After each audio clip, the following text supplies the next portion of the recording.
I want to show you an image of this map.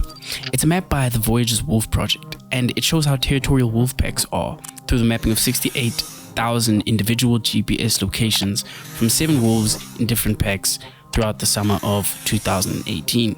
Now, when I saw this, I was literally blown away because of what it shows us. It tells us something really interesting. It tells us a story about borders. There's this tendency for us to assume that nations are human inventions, that our borders are arbitrarily drawn lines in the sand. Although in the case of Africa, they actually kind of are, but that's a video for a whole other day. The truth is, though, this idea of our territory is not unique to humans at all. Territorial behavior is observed in everything from chimpanzees to lions to songbirds and even elephants. Now, I'm mentioning this because I want us to understand that the desire to protect what we define as our territory from real or imaginary threat is an innate human instinct. So, no matter how much you love your neighbor, you probably won't appreciate it if they broke into your house without your permission. And that's the idea I want us to keep in mind.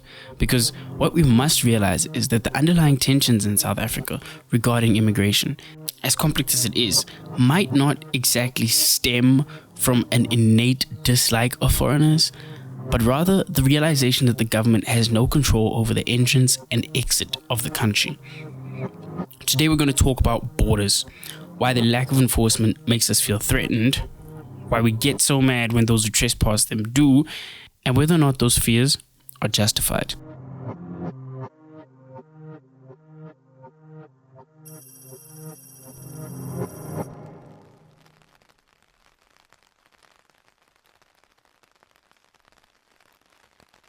There's a simmering tension, a deep-seated frustration amongst many South Africans towards illegal foreigners. You can almost feel it in the air, especially in particular cities and neighborhoods where large groups of foreign nationals have settled together. To understand why this issue is so contentious, we need to look at the numbers.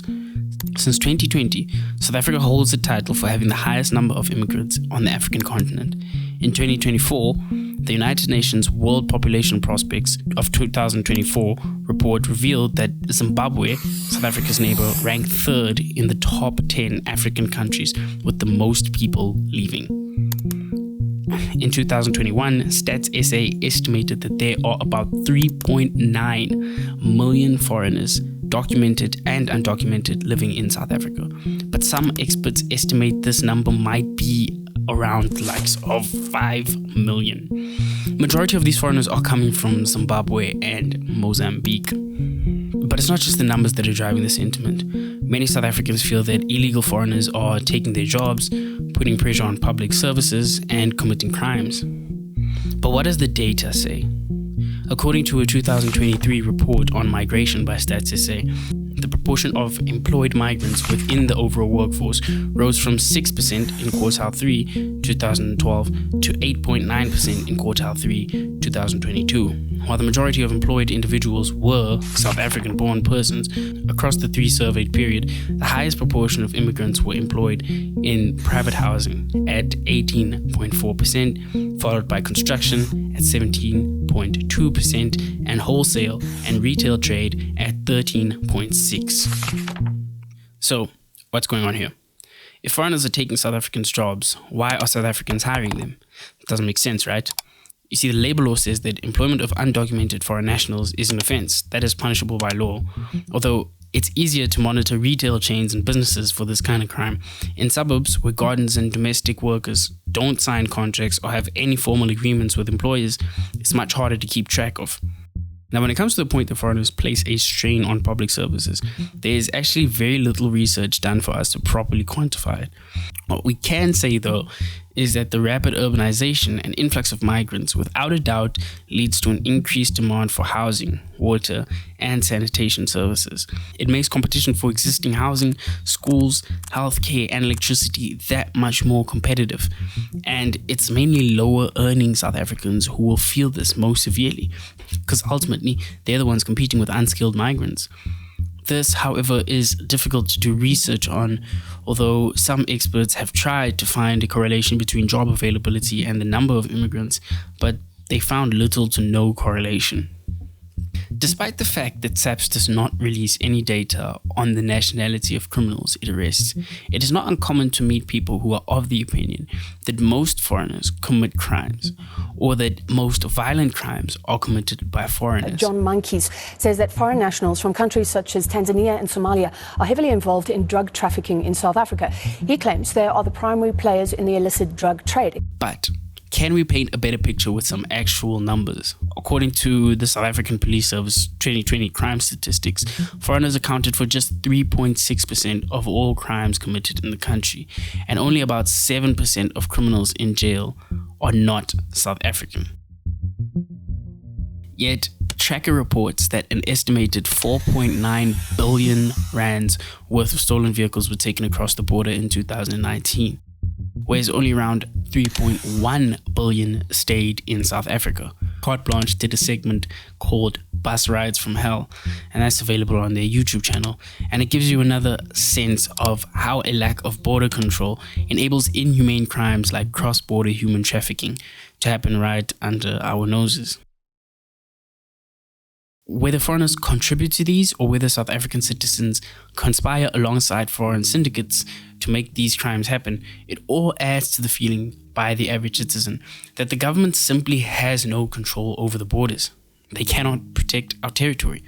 When you are sitting in Johannesburg or Cape Town, you are hundreds of kilometers away from our Mozambican and our Zimbabwean border. And it is hard to imagine what these lines on the map here look like in reality. Well, it just so turns out you don't have to, actually, because there's a documentary called Open Borders. This documentary brilliantly paints a picture of what life looks like at our borders.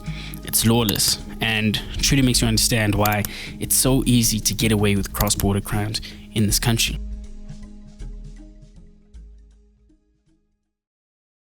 Around the world, we are seeing a rise in nationalist and anti-immigration sentiment.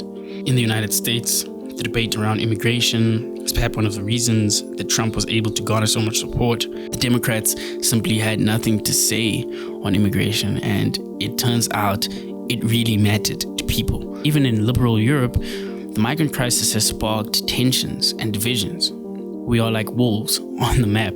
Despite our idealistic ideas about globalism, it seems that people do still behave as if there are lines that should not be crossed. So, what's the solution? Well, others argue that the government needs to do more to address the push factors driving migration, such as poverty, corruption, and undemocratic elections in neighboring countries. We know that the Southern African countries do very little to hold neighboring governments accountable for suspected election rigging and silencing of media. But the opposite also holds true. South Africans claim to be tired of illegal immigrants, yet charge them rent to stay in their back rooms, pay them to clean their houses, and work in their gardens. Cannot have our cake and eat it too. Likewise, the South African government has to take responsibility and be stricter with border enforcements. It's not worth selling out the future of your own nation, the land that your children have to inherit, just so you can make a few thousands today. So as we continue to grapple with this issue, it's worth remembering that migration is a natural and necessary part of human history. But that unless a nation truly has a plan or a way of integrating or using the extra labor provided by foreigners in a sustainable way, the influx of migrants will continue to cause frustration and tension amongst locals. By working together to create more inclusive and sustainable migration policies, we can build a more prosperous society for South Africans and foreign nationals alike.